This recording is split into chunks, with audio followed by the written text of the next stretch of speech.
সম্প্রতি সরকার ঘোষণা করেছে পদ্মা ব্যারেজ নিজস্ব অর্থায়নে 34,397 কোটি টাকা নিজস্ব অর্থায়নে বাংলাদেশের সর্ববৃহৎ প্রজেক্ট।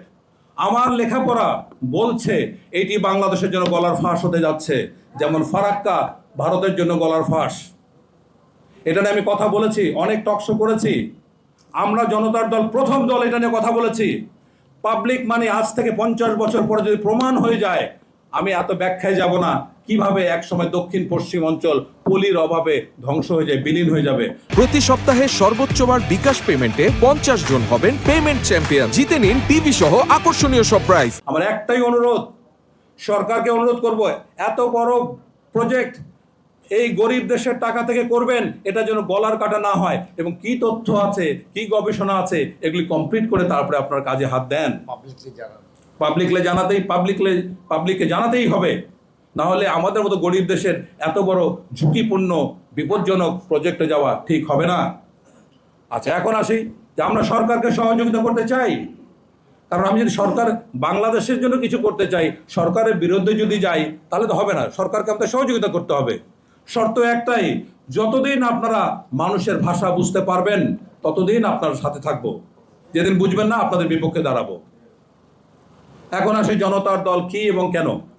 আমি এই প্রথম চিন্তাভাবনা থেকে ইনডাইরেক্ট অ্যাপ্রোচে গেলাম যে একটা বাংলাদেশের গুণগত পরিবর্তন করার জন্য মুষ্টিমেয় লোক যথেষ্ট। একটা গবেষণা করলাম, করে দেখলাম হ্যাঁ, এটা গবেষণা সত্য। তখন আমি সূরা লাহাবের ব্যাকগ্রাউন্ড কাজে লাগালাম। জানেন যে সূরা লাহাবে নবী করিম সাল্লাল্লাহু আলাইহি ওয়াসাল্লাম একদিন সকালে সাফা পর্বতে এসে ডাক দিলেন, হে আমার কওম, বিপদ বিপদ। তখন সবাই চলে আসলেন, কি বিপদ কি বিপদ? আমি যা বলবো তা বিশ্বাস করবেন? হ্যাঁ করবো, আপনি তো কখনো মিথ্যা বলেন না। আমি যদি বলি যে পাহাড়ের ওপরে একদল শত্রু লুকিয়ে আছে, আপনি বিশ্বাস করবেন? হ্যাঁ করবো। তখন বললেন তাহলে শিরক এবং কুফরি থেকে বেঁচে থাকো। আমি সূরা লাহাবের এই অংশটা থেকে যেটা নিলাম যে আমি যে 34 বছর যে বাহিনীতে চাকরি করেছি, এরাই আমার নিকটবর্তী কওম, তাদেরকে আমি ডাকলাম। আমি ডেকে প্রায় 200 জন মানুষ, সেখানে রাজনীতিবিদ ছিলেন, সাংবাদিক ছিলেন, বড় মাপের মানুষ ছিলেন। তো এখন তারপরে এই জিনিসটা বোঝানোর পর আমি বললাম, মাত্র অল্প কয়টা লোক বাংলাদেশের ভাগ্য রাষ্ট্র ব্যবস্থা পরিবর্তন করতে পারে, কিভাবে? তখন আমি বললাম, এই যে সরকার পতন হলো, সামনে এখন বিএনপি এবং জামাতের 2টা ব্লক হবে, সেখানে যদি আমাদের দল বা ভালো একটা রাজনৈতিক দল থেকে 20 থেকে 25 জন লোক এমপি হতে পারে, তাহলে তারা কিন্তু হবে ক্ষমতার অংশীদার, তাই না?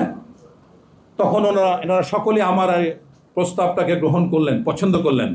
এরপরে শুরু করলাম যাত্রা। এক একজনের সাথে 2 দিন 3 দিন ঘন্টার পর ঘন্টা আলোচনা করি।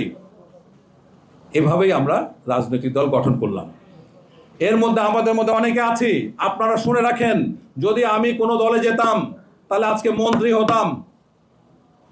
আমার বাবার রাজনৈতিক পরিচয় একটু বলতেই হচ্ছে, তিনি বাংলাদেশের একমাত্র ব্যক্তি পরপর 7 বার এমপি ছিলেন, 32 বছর একটানা এমপি ছিলেন। আমি যেহেতু ওই পরিবারের সন্তান, সুতরাং আমার প্রতি প্রস্তাব ছিল, আপনি সব বাদ দেন, আপনি এই দলে যোগ দেন, আপনি কি চান? আমি যদি চাই আমি মন্ত্রী হব, হয়তোবা আমি এমপি হব, কিন্তু দেশের তো কোনো উন্নতি হবে না। কি ঠিক কিনা বলেন?